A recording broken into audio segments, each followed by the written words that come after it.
Well, good afternoon. Great to be here. And again, a big round of thanks to the volunteers that have pulled together this inaugural Quantum Village. I think it's been absolutely, thank you. It's been fabulous to see the level of interest that there has been in quantum. And I think certainly today is a little bit quieter, probably people recovering from all the festivities of last night. But I think certainly yesterday's, we had like many sessions, had about 100 or so people, which was wonderful, wonderful to see. So welcome, and thank you for the opportunity to chat with you today.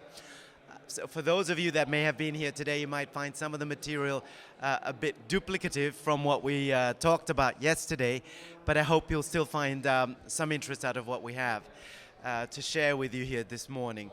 And particularly, I guess, we wanted three broad areas to share with you a little bit about, for those that may not be so familiar with the quantum world, just a little bit of background or of what quantum's all about, the so-called second quantum revolution that we're now in the midst of.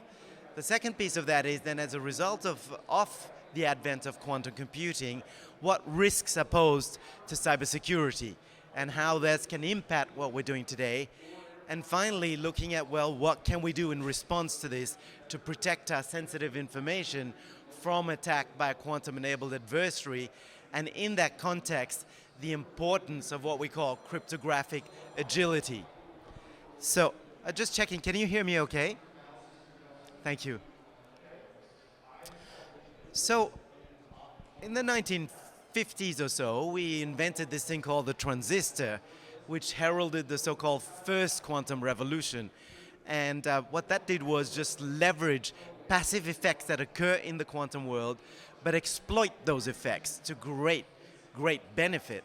And over the last 70 years, my God, haven't we leveraged that capability to the hilt? If you look at the latest transistors that come from AMD and Intel, they have like 40 or 50 billion transistors on a single processor. Remarkable. If you look at most of us on our person, in our cell phones, in our watches, other devices, we're carrying hundreds of billions, if not trillions of transistors every day. We do not even realize how they're impacting our lives. They're so integral. Whether it's MRI, GPS, transistors, lasers, all have become so commonplace in our lives. As I said, you really don't even recognize that they're all leveraging quantum effects. Now, though, we're actually on the cusp, maybe even a little beyond the cusp, at the infancy of the second quantum revolution. And in this second quantum revolution, we've now got the ability to engineer quantum effects that don't exist in nature. And as a result of creating these specialized effects, a little bit like super materials. When we had iron, we had copper and the basic materials, we could construct, for example, buildings of a certain size. Once we got super materials like steel and other advanced alloys, we could build skyscrapers. Loose analogy, but perhaps something similar occurring in the quantum world now. And by leveraging and creating these unique effects that don't exist in nature, a whole host of new capabilities are coming to the fore. And on this chart, you see a little bit of a characterization of some of the broad categories where we will see impact of this second quantum revolution. The first area being sensing and metrology, where by being able to detect effects in nature through these advanced quantum technologies to a greater level of precision than before, we'll be able to do all kinds of amazing things. A few are sort of highlighted here. So precision navigation. So today when you go into GPS-denied environments, for example, on a submarine, and you're way down in the depths of the ocean, you have to try and guess where, a week later, a month later, 3 months later you are.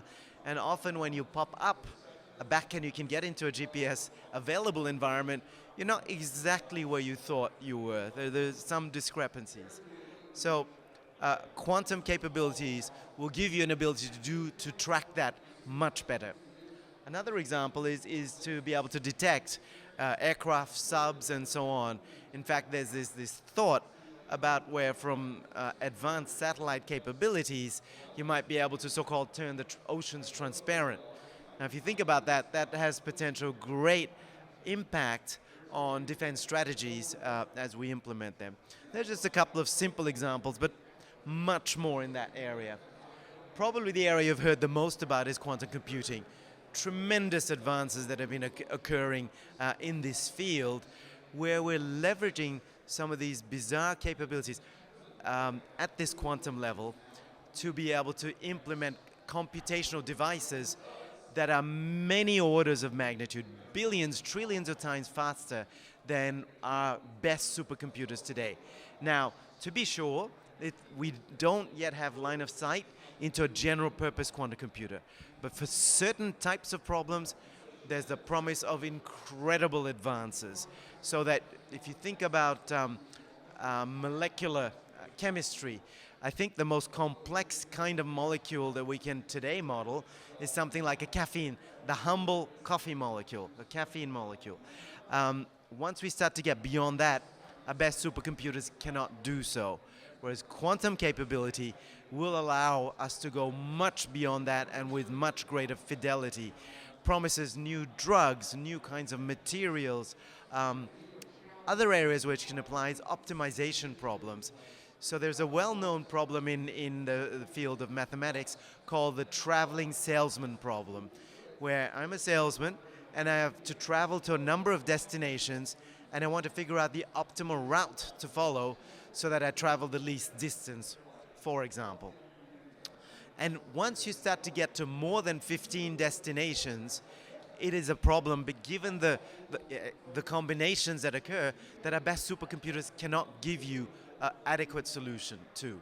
So once you get to 20 destinations, it's impossible. There's an interesting statistic actually that came out from UPS, the parcel delivery company, I'm going to say maybe 5 years ago. And they suggested if they could shave 1 mile off the route that their brown delivery trucks take every day, they would add straight away, just by 1 mile saved per truck per day, 50 million to their bottom line. So there's an example of optimization that can deliver immediate benefits. You've got environmental benefits. You're burning less fuel. Airbus, we're talking about optimization problems for placement of cargo and passengers on aircraft before they fly out.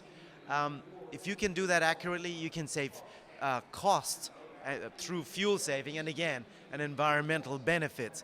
So a better design of aircraft wings, a whole range of problem spaces that will open up to us as a result of advanced computational capability. For all the benefits that these quantum computers will bring, one of the perhaps negative impacts of them is that they will offer the ability to break much of today's encryption, particularly through public key infrastructure. So symmetric key exchange, as we know it today, through algorithms like RSA, which are used right when you go for an e-commerce transaction, you get a secure padlock on your browser. What's happened is your browser and the merchant or the bank or the other provider that you want to establish a secure communications, the first step of that is something called asymmetric key exchange. And typically, an algorithm from RSA is used to determine that. That will be broken, which means the basis of our digital commerce will be fundamentally impacted. Similar impacts for other kinds of secure information exchange that we will have with, in federal agencies, in defense applications, in other private communications that may be where we might be wanting to exchange sensitive data. So that is something we really need to be concerned about, which very logically leads us to the third area, communication. So funnily enough, for all the challenges that quantum will provide to secure comms, quantum actually provides you an opportunity for a solution as well. And in a moment, we'll look through some of how we can do so. But there are various technologies that are commercially available today, just to give you a sneak preview, in true random number generation, in crypto-agile key management, as well as a technology called quantum key distribution, which kind of changes the paradigm. Instead of using complex mathematics to secure the transfer of key between A and B, it uses the laws of physics and this idea that you can, if at the quantum level you look at something, you change it. And by leveraging that, you can ensure by detection at the quantum level of a lack of eavesdropping, you've got a very secure exchange of key material. And the kinds of things that this second quantum revolution leverages are those which are inherent in quantum physics. So you have this idea of inherent uncertainty. You've got then this idea that things can be a 0 and a 1 at the same time. If you think about a conventional computer, you have a bit, and a bit is a 0 or a 1. So if you think about 3 bits, for example, that can be 0, 0, 0, 0, 0, 1, and all the permutations until 111. In a quantum bit or a qubit, you can have a 0 and a 1 for those 3 qubits simultaneously. So effectively, you've captured all 8 possible permutations in one go. And you say, well, that's interesting, but I've got an 8-fold, potentially, speed up here. Now, here's the thing. Every time I add a qubit, there's an exponential speed up. I am doubling the compute capacity. So once I add 4 qubits, it goes to 16, 32, 64, and so on and so forth. It is suggested that once we get to 50, what I call error-corrected qubits, the power of such a device, 50 to 60 perhaps, will exceed our best supercomputer today. So IBM's best supercomputer, I think the second best supercomputer in the world is Chinese, and so on and so forth. 50 qubits will exceed that power. That's the mind-boggling power of this capability.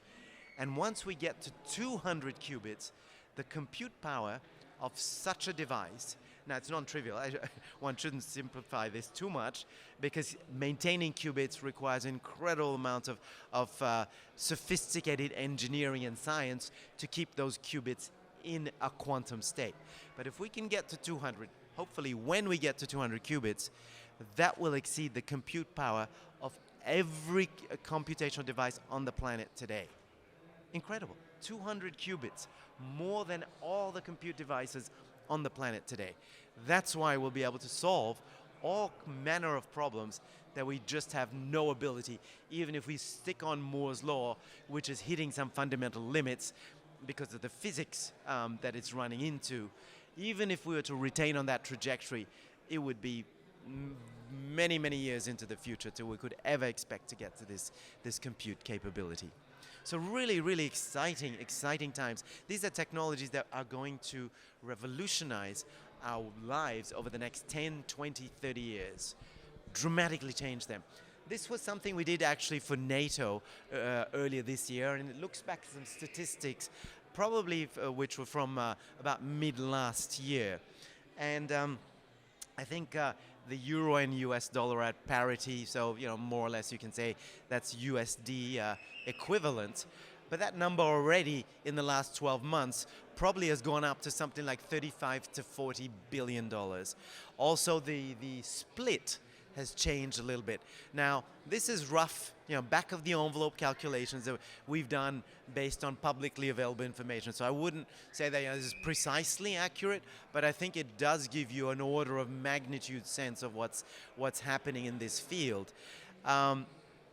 So what's very interesting to observe here is that the Chinese have made some very significant long-term investments into this. About 40% of the global spend is occurring in China. So for interest, we did a addition of all the NATO member countries for this NATO audience, and it came to about 38%. Now the difference being, though, that the Chinese effort is all centrally controlled, so therefore you can imagine that those resources are very structured in their deployment, whereas the efforts across this multiplicity of countries across NATO members, you have a duplicative efforts, no doubt, that are occurring.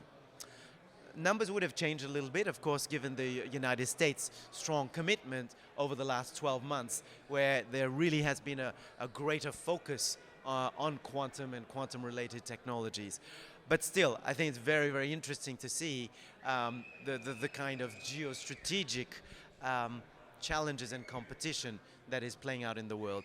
And really showing you the scale of investment. And why? Because I think clearly we're seeing that people are recognizing how dramatically our lives are going to be transformed by this second quantum revolution. And one of the things I should have noted on the previous slide is that quantum is a broad field, as you saw, going from sensing, timing, compute to communications. And the timing across these fields will vary. On the communication side of it, it's probably the area where which not probably, is the area that is the earliest to market. You've already got product that is there.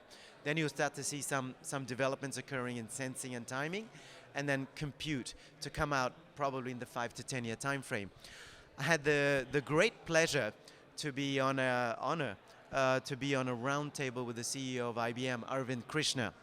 So his sense was, if you think about even the compute side of it, is that he said, take your guess on it, but it is within the 5 to 10 year time frame. And this is IBM, who's probably investing $2 to $3 billion a year, particularly on the compute side. They've got if you're interested, have a look on their website of well-published roadmap out to 2030 of what they expect to see developing in terms of their quantum computing efforts. So they've put out some quite bold predictions there. And his sense was that the risks, or the positivity, I guess, of quantum computing being realized is more towards the lower end of that spectrum, so nearer to 5 year time frame. So he really urged people, for all the benefits, also to start thinking very carefully about the cyber risks of quantum computing. What are those risks?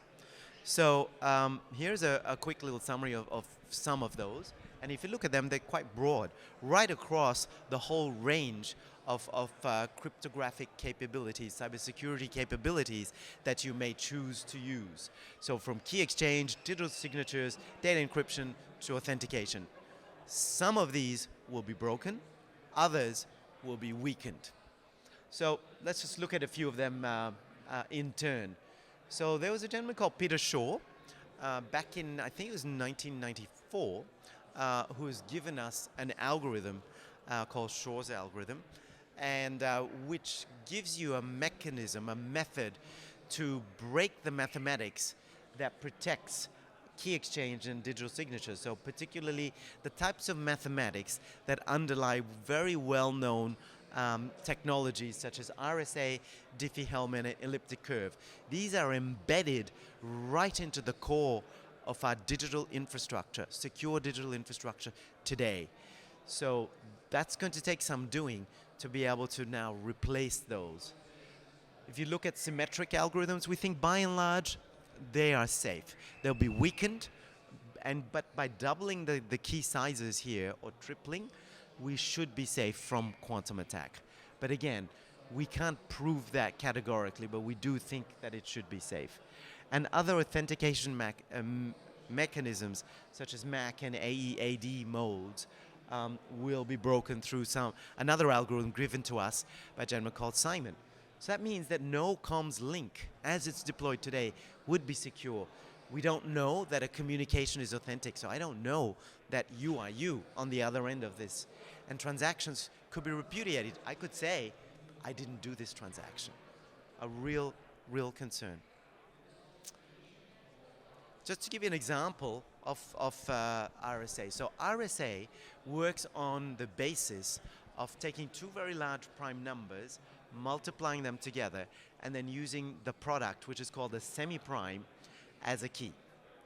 So why does that work? So here's a really easy example. So if I gave you two moderately large numbers, 165,181, and I said multiply that by 417,953.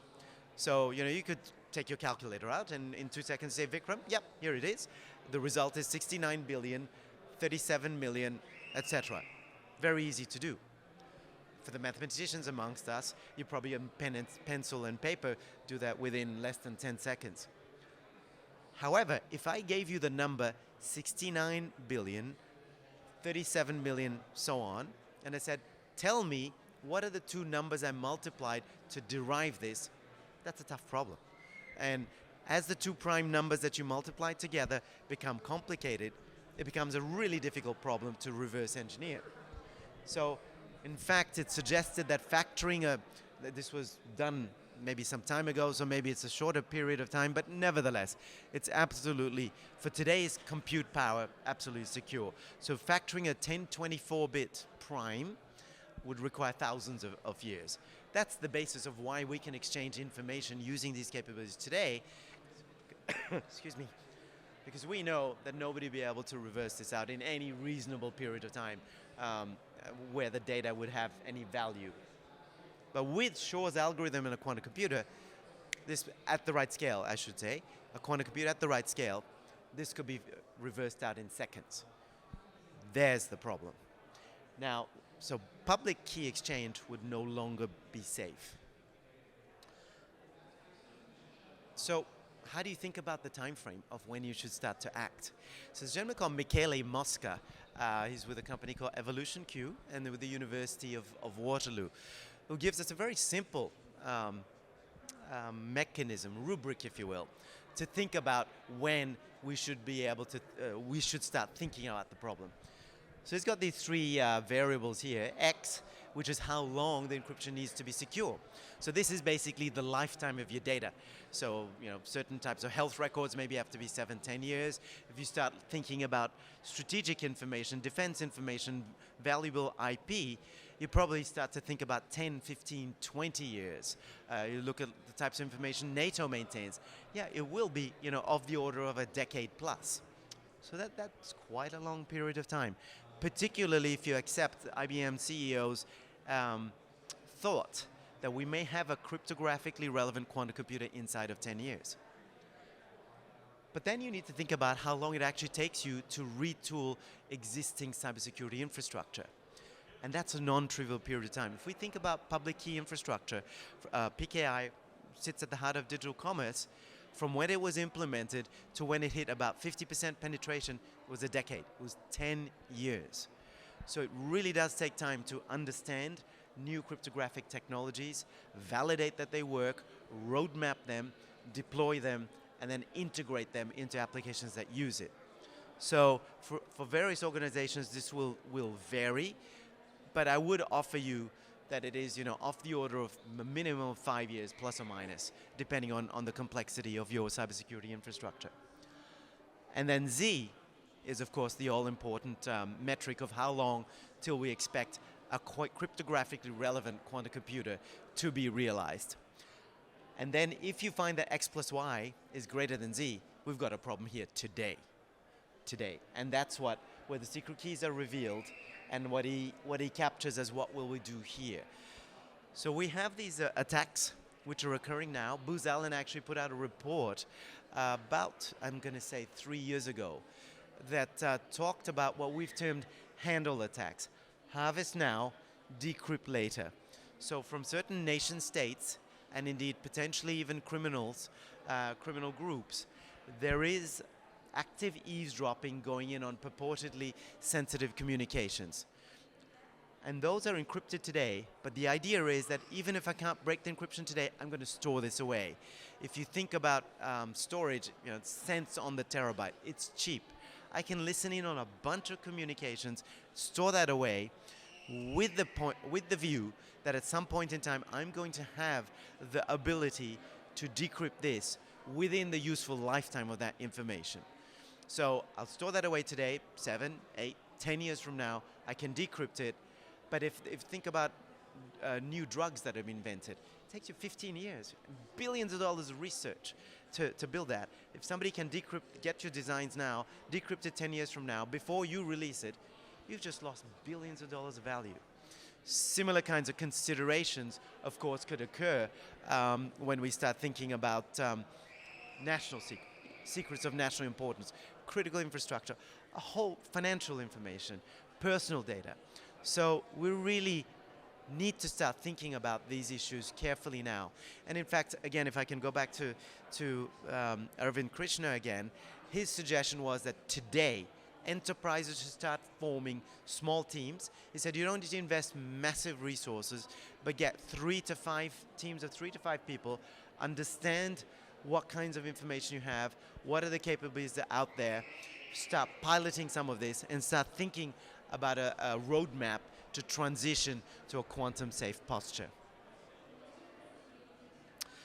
So it's really not possible to predict with any great accuracy when a quantum computer at the right scale will come up, because it's not an engineering effort solely. So therefore you can't say, all right, well, I need X persons over Y number of years and I'll reach my end goal. It relies on a range of technologies and scientific discoveries which are non-linear. You get step change, right? You plug along, nothing, bang, all of a sudden you've got a great advancement that's occurred.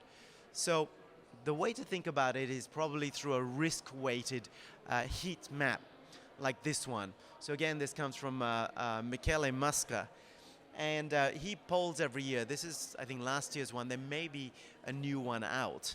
And it gives you a bit of a sense of this. I think in this particular one, he polled 44 academic and enterprise experts and came up with a thought. So it gives you a bit of a frame of reference to think about this whole problem and how it may apply to your organization.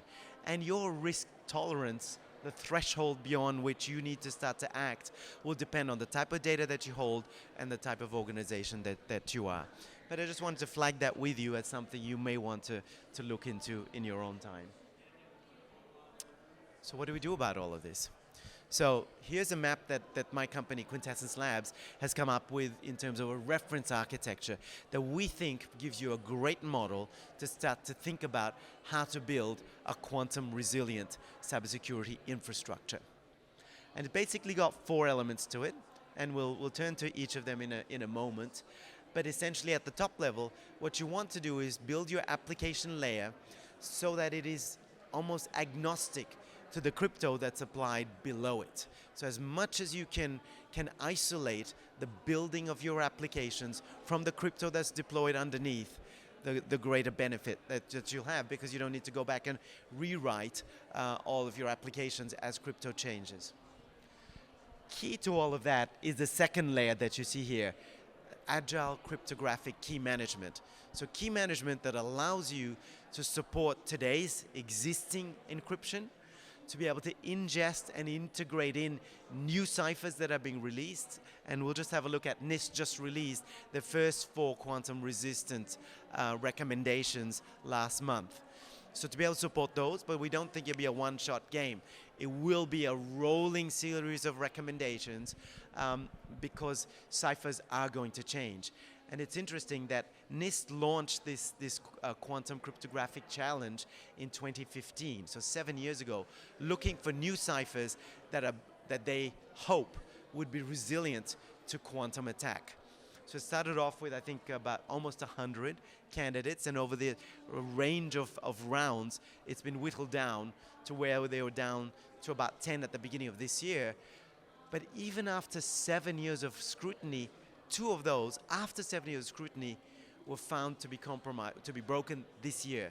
There's one called Rainbow, which was broken, a couple of guys from IBM on a laptop over a weekend. So this is what really highlights the great difficulty of coming up with a crypto algorithm that you can say, well, that's strong. Really, what we've seen is it stood the test of time for a period of time. Then there's either been a computational or mathematical advance that's broken that, and then you're back on the treadmill building a new algorithm, which you hope that your cryptanalysts cannot break. So we believe there's going to be a continued. And there was another candidate who's called Psych.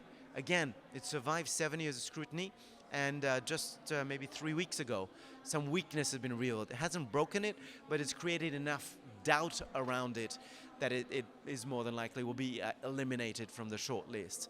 So the short of that is that we do believe that over the next several years, you'll see a rolling series of cryptographic announcements, and you need to have the ability to be able to ingest and support those with as little pain as possible within your infrastructure.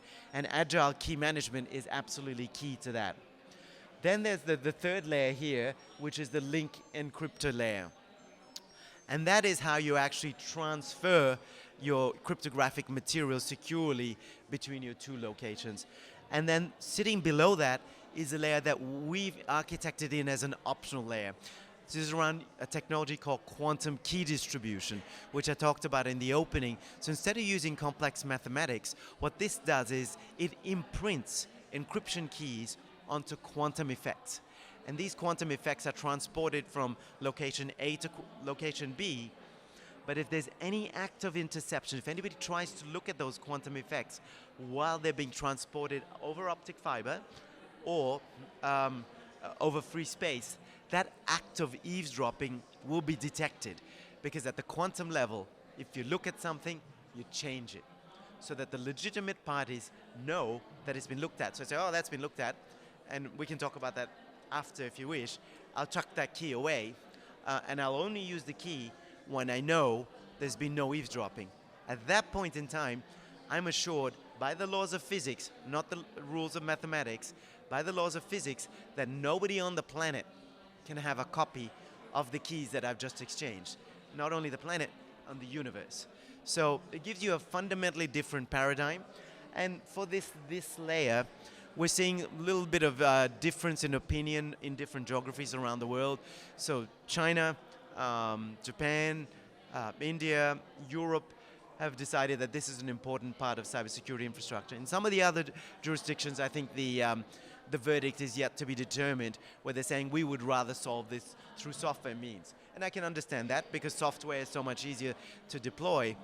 However, then you need to be sure that you're comfortable with the risk that runs with just running with one approach, as opposed to a fallback plan.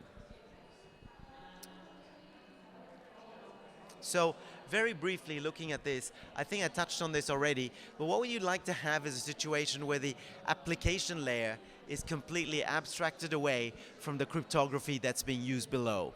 And you'd want to have a situation where you say, all right, well, I'm encrypting credit card numbers. I'll go back to my key manager. It will tell me the kind of cipher that I'm using, and I'll be able to pass that on to whatever capability, service or software that I'm using, and say encrypt it using whatever the key manager has told me. So that would be the ideal, but it's quite different to how we're doing it today.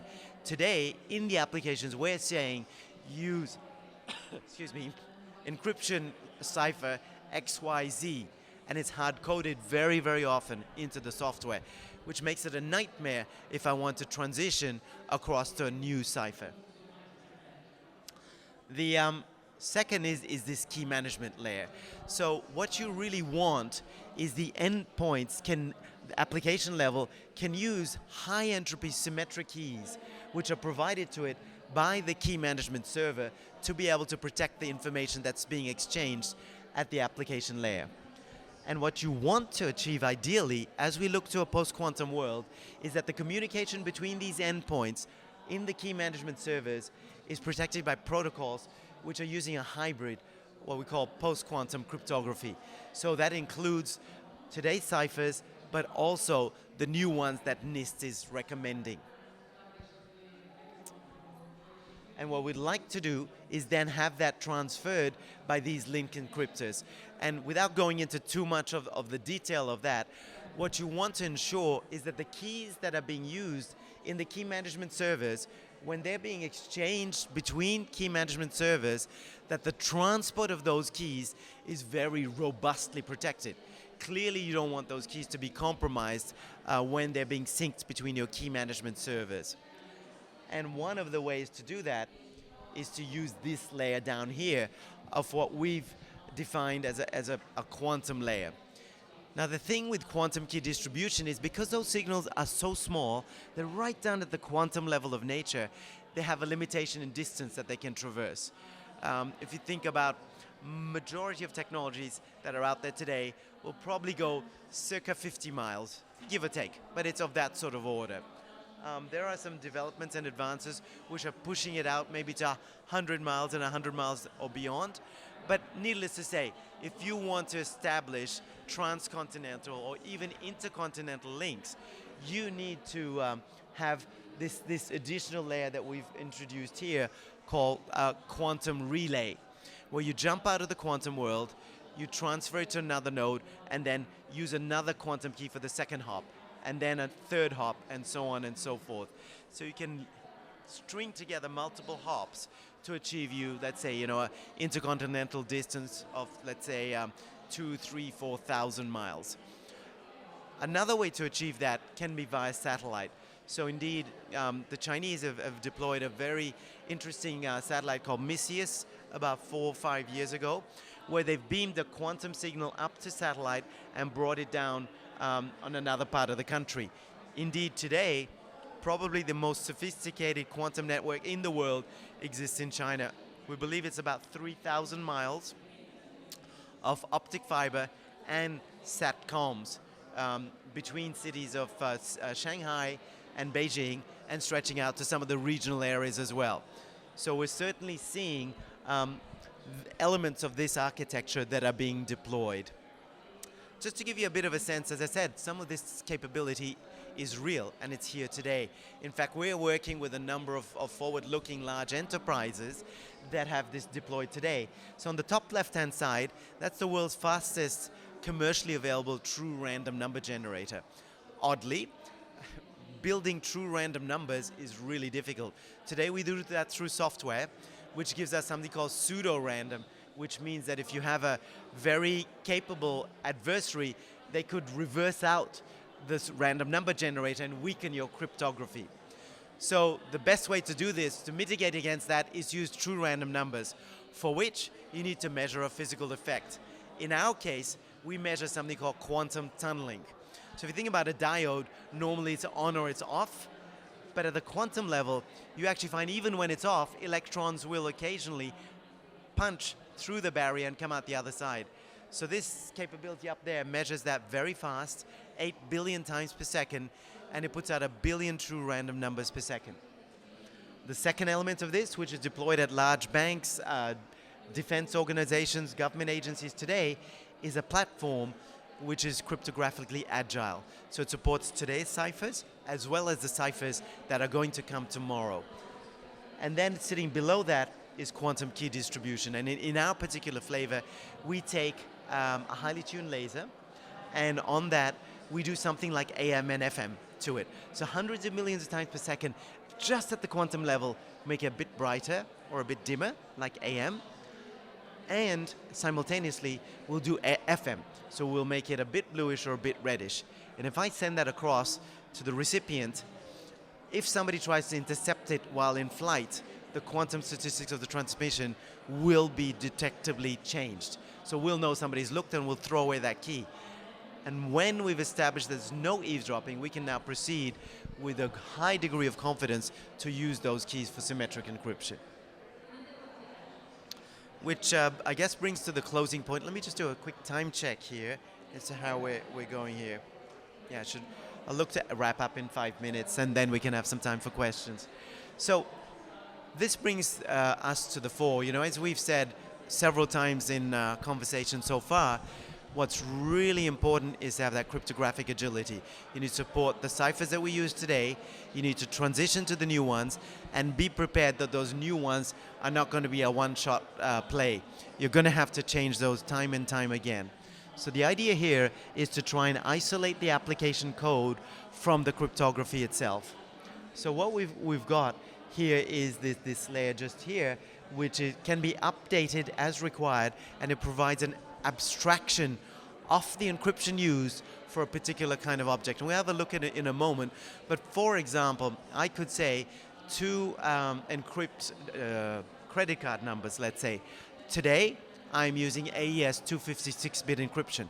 So I create a metadata record that says credit card numbers, the encryption key that's used for it is AES, and the length of that is 256 bits. Tomorrow, I could roll that out and say, all right, well, now I've got the new new NIST recommendation, and instead of AES, I'm using the new post-quantum algorithm A, whatever that might be. And so all you need to do is just change the record that's at the metadata level. And now whenever the application comes and says, all right, what key do I need to use to encrypt credit card numbers? It will now give you post-quantum algorithm A. So you don't have to change any of your application code whatsoever. And that's where that KMS connector is critical because it creates this metadata record, and also when the application says, what do I use for encrypting credit card numbers, it says, today it's AES 256-bit, but 3 weeks into the future, it might tell me it's post-quantum algorithm A. And then that application then use that information and pass that to whatever cryptographic service it's using to encrypt the data itself. Here's a little bit of an example. Again, we probably don't need to go into too much of the detail, but on the top left-hand side is the creation of a template. And that could be, for example, as we were just talking about, for credit card numbers. And it says currently it has a whole range of attributes associated with it, but for the purpose of what we're talking about today, we're looking at just the key algorithm, which in this case has been selected to be AES 128-bit. So we define that. But at some point in the future, we say, actually, we need to lift the strength of this algorithm to AES 256-bit. And that's what we see down here. So if we access the symmetric key, which we've called here Agile CCN1, and we look to query its attributes, which you see just right over there, you can see that before I made the change, it was at 128 bits. Then up here, we've actually done just a simple update to the template itself and said change the key length from 128 bits to 256 bits. And then subsequently, if we do another creation again of a key for credit card numbers, what you'll see is now it's created this second key here, and if we do a query of that key, it's created it at 256 bits. So a very, very simple, almost trivial example, but the key to this is to having that meta layer which separates out what type of cipher you use for a particular kind of data. If we can adopt this and move to this, we'll find that the pain that will come from change of cryptographic protocols will be hugely, hugely reduced. But it's something that's not being done very much today.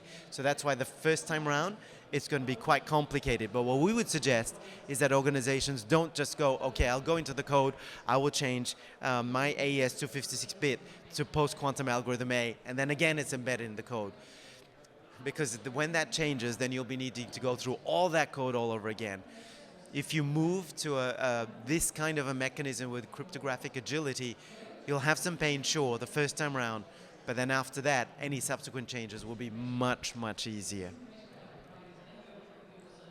So, very quick summary of what was announced by NIST. This was just last month, and they've announced these 4 as the first recommended algorithms. So for encryption, they've recommended something called Crystal's Kyber. And then for digital signatures, they've given us 3 alternatives. The preferred alternative is Crystal's dilithium. Then where you actually want a particular, I think, short messages, they've suggested Falcon.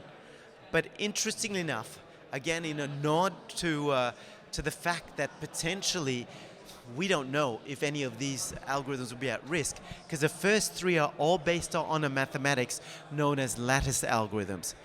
So because we can't be absolutely sure that that will be quantum immune, they've given us something called Sphinx Plus, which uses a different kind of mathematics to give you a plan B, if you will, in case lattice-based mathematics is compromised. And our sense is that you will actually see a rolling series of announcements over the coming years as new ciphers and hash algorithms are announced. So really suggests cryptographic agility. So summarizing this, so what are some of the key elements that we think that you need to build into your infrastructure? So have quantum entropy, so you've got high quality true random numbers, really easy to do. Build that in now, and negate against a potential attack on pseudo random numbers. Come up with key encryption policies that support cryptographic agility. Make sure that whatever you do adheres to standards. A number of vendors are coming up with bespoke, vendor-specific interfaces. Try to the extent that you can to avoid that. Go for things which there are some great standards that are coming out. You really want to be looking for that. Have high availability, because if you've now got all of this capability in your key managers, you need to make sure that you can get to your key management capability irrespective of what's happening on your networks, denial of service attacks or any other kind of activity. You need to make sure you have a route to get to the encryption keys, otherwise you're not getting to your data. And then some suggestions on how you migrate to a post-quantum architecture. Which in final leaves me with perhaps a set of thoughts to share with you about what we think is an approach to moving towards quantum safe. So identify and map the information in your organization. For large organizations, what you actually will find is many of them actually do not know what information is actually held right across that organization. It's just too difficult. You've got so many groups, so many tentacles, so geographically dispersed. But it is absolutely critical we start to understand and map where it resides, who has access to it. Identify those particular systems that are exposed to quantum risk, and understand the consequences of a compromise. That's what's going to enable you to build a mitigation strategy, and also a strategy where in the event you're compromised, you've got some clear way forward. Finally, really start to think about evaluating quantum safe technologies through pilots and trials today. There are a whole range of companies that can help you out. Mine is one of them, but there are others as well. So start to engage with them and understand what you can start to do. Because as we said, it takes you time to transition across, 5 years plus at the very least. And then finally, implement that roadmap. Deploy a hybrid infrastructure which supports today's encryptions. You'll need to do that because you have so much legacy, but also integrates in the post-quantum crypto and high-quality symmetric crypto.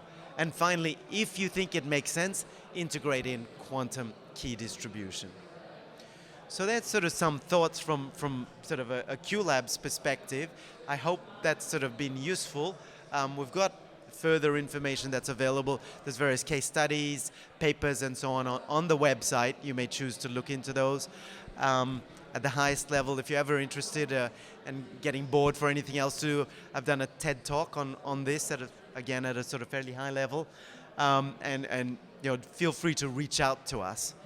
But with that, I'd be very happy to open up to any questions that people may have and see if I can answer them. So. Hey, so I'm in applied cryptography. So my question is, how do you balance your proposal for crypto agility with the risk of in-bank protocol negotiations? I missed the last part of that. Balance the proposal with? Crypto agility, how do you balance that with the risk of in-band protocol negotiations? For example, the JWT outcome or RS256/HS256 confusion attacks. So I think our CTO would be better placed to answer that specific question. But what I can say is that they've implemented a number of very careful mechanisms, both for authentication of the parties as you're transferring keys from the server to the client, but also as you're talking about crypto agility and mirror them across the key managers. So the keys that are transported are in themselves wrapped, and so that payload is protected, and the root of trust of those keys as they're being transferred, in our particular case, are further protected through an HSM, if you're familiar with that, a hardware security module which resides inside of that server appliance, which we call the TSF. Hopefully that gives you a little bit of an idea, but certainly do reach out to us and I could put you in touch with our CTO who could give you a really much better answer than I'm capable of giving you. Pleasure. So.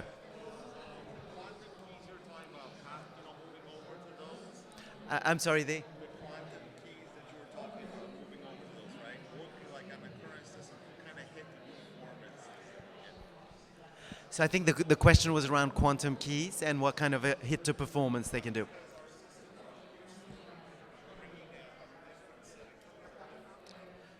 That systems are used to different keys, different languages. So really one of the things we've thought about very carefully is the impact on performance, I think what you're talking about, because clearly systems which are running at high throughputs and high transaction rates cannot sustain a very high impulse for the cryptography there. So we've worked with a range of large organizations where large banks, for example, where they have exactly this kind of issue. So the kind of hardware that you've seen that we've produced there is really designed to operate at thousands of key transactions, even tens of thousands, depending how you configure it, per second.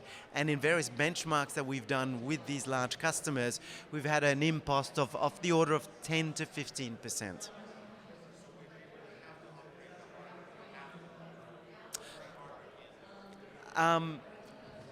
We would recommend that you do. We have virtual machines, versions of this as well. But again, then you would have to take on the responsibility to ensure that it operates at a performance level that's commensurate with you. With the hardware, the benefit that we have is we know the kind of performance it can deliver, and we also know that it's very robust and very strongly protected, because your keys are now quite a honeypot, so you want to make sure that those keys are extremely well protected. So you had a question? A lot of what's being done with quantum algorithms doesn't map cleanly on top of the PKCS stack. So, for instance, if you're talking to AES 256, there's actually a meta label that's used to say PKCS 12 that says, hey, I'm about to transmit something using AES 256. How does the quantum community try to negotiate this so that you can actually incrementally implement quantum algorithms adjacent to your legacy algorithms? Yeah, great question. So I think they were talking about that at the moment. We've got a certain set of algorithms like AES 256-bit. How do we find that the quantum community with the post-quantum algorithms can interoperate alongside that?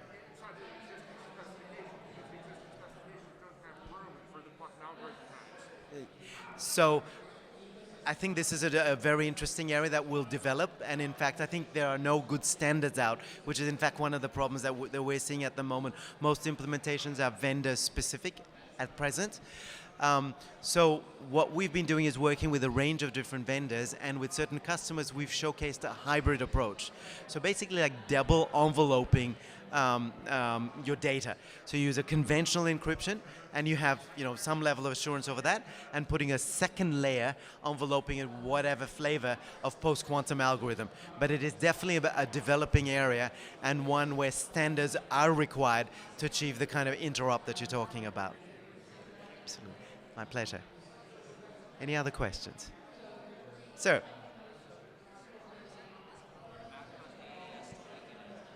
I'm sorry. How exactly does Grover's algorithm act on AES to just weaken it? So the question was, how does Grover's act on AES? So basically to weaken it. And basically what it does is it provides you an enhanced method of searching a very large space. So it applies quantum capabilities to reduce the time required to search a very large data space. So by reducing that, it weakens it. So which is why if you double the length of your keys in a symmetric algorithm, then that space becomes large enough that it probably becomes impervious to quantum attack. All right. Well, thank you very much for the opportunity. It's great chatting with you, and enjoy the rest of the show.